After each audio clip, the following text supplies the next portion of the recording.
It's easier for them to call us anti-renewable hillbillies than listen to the legitimate problems. These local farmers are fired up. No one can afford that. It's one of the highest, most bushfire-prone areas in the state.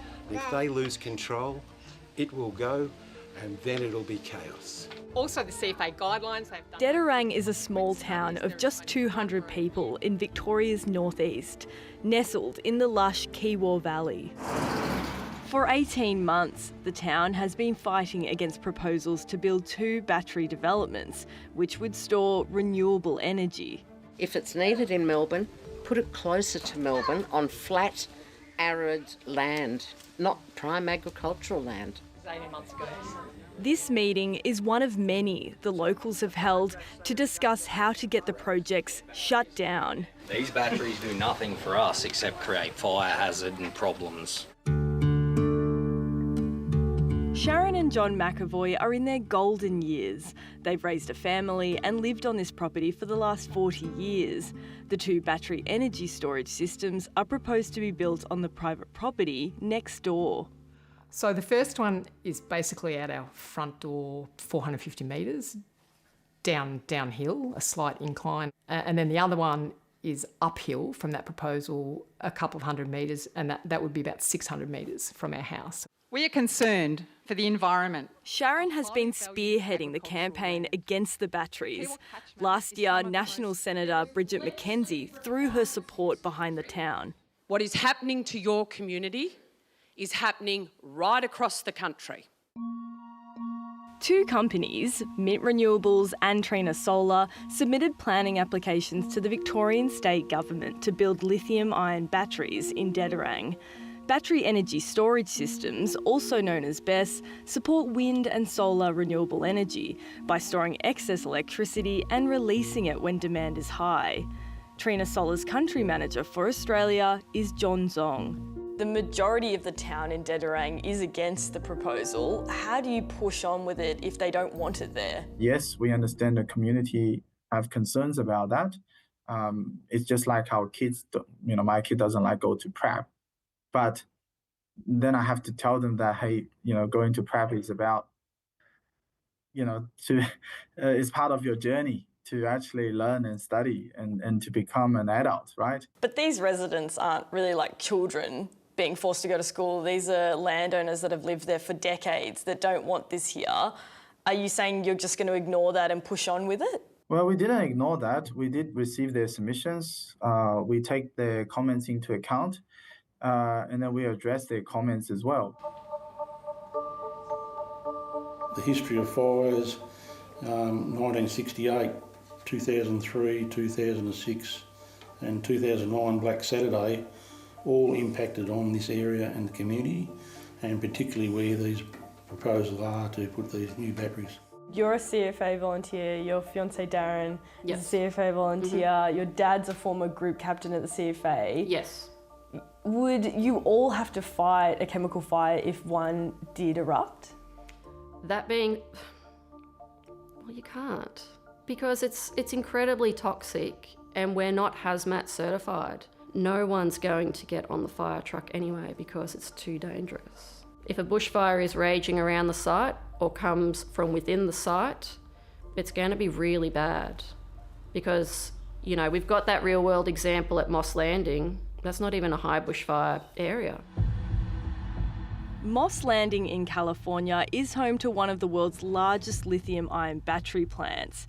In January, a large fire broke out at the property, forcing the evacuation of more than 1,000 people from the area. The cause of the fire is still under investigation. We as a brigade we're equipped and trained to fight grass and scrub fires.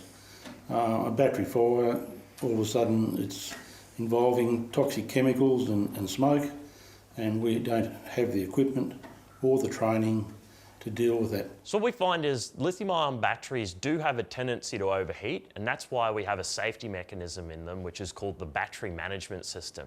And the job of the battery management system is to monitor the health of the lithium-ion battery system. Battery and energy expert Dr. Matthew Priestley says the chance of a grid-scale battery plant catching fire is low. They are rare, and they're generally due to a fault somewhere in the device. And unfortunately, when one does fail, often they move into a very dangerous state called thermal runaway. Essentially what that means is the temperature of the battery continues to exponentially increase to really high temperatures, sometimes in excess of 500 degrees Celsius, and it's very difficult to put these fires out. John Zong says Trina Solar has submitted a risk management plan prepared by fire risk consultants. Have you spoken to the local CFA there in Dedarang? Yeah, so we engaged this consultant from Melbourne. Our team have been there during the community consultation process, and I think we met the local CFAs there as well. CFA's Acting Chief Officer Gary Cook confirmed to 7:30 the CFA has been consulted on the two projects proposed in Dedarang and will continue to work closely with both developers, and added, fire safety at large-scale renewable energy facilities is a focus for CFA. Mint Renewables declined 7:30's request for an interview, but in a statement said, "We know that the community has genuinely held concerns. Our project will only proceed if we are granted a permit by the Minister of Planning. That requires us to follow the CFA guidelines." James, he's off. Yeah. James is hard to control. Yeah. Teresa Hicks lives just up the road from the Dedarang Brigade. She's a third-generation dairy farmer with 3 kids and a dog named Archie. Archie, get down.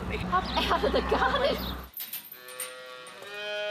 Teresa has further concerns about the potential for water contamination on her property if a fire breaks out at the batteries. We've got subterranean water, a lot of underground streams that all of these toxic chemicals can leach into. And most of the residents around here rely on springs to feed livestock, to feed their families. We do here. And we can't have them being contaminated. If there was a fire and you were using some extinguishing agents or things like that, or even just itself the toxic fumes, there might be shrapnel and things land on the ground around it, which could contaminate. Mint Renewables and Trina Solar's battery projects are now being reviewed by the state government's Development Facilitation Program. This program provides a fast-track process for projects that can make a significant contribution to Victoria's economy. Both companies are now awaiting approval from Victoria's Planning Department.